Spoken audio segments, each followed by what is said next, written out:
How's it going, everybody? Just giving you an update. It's April 2019 on the truck.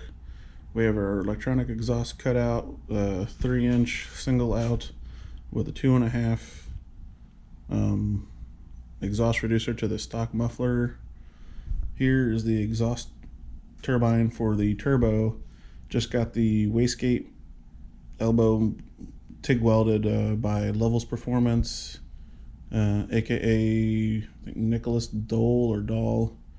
He's the guy on the internet with the 7 Series LS swapped BMW, and then also the only twin turbo LS swapped Range Rover, which is fucking badass.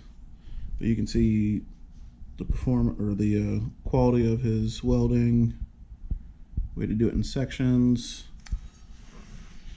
I don't know if you can see in there, but proper heat penetration.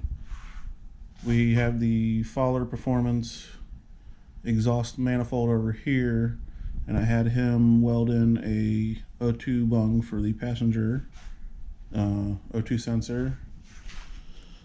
Moving this way, everything I built I had to tear down again,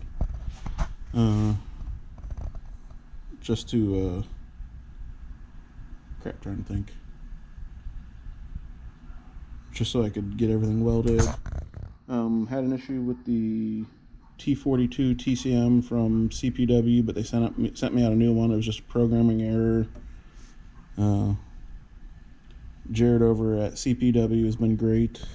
There's the front half of the turbo just sitting in there. Let's see. Mocking up the intercooler.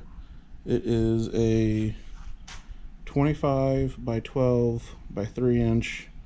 What I gotta do is go and cut all this out on both sides so that I can feed into there.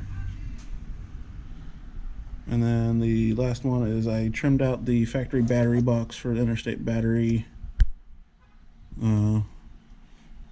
The factory one wouldn't fit because of these caps, so if you just nicely section it out, and then that should be it for right now.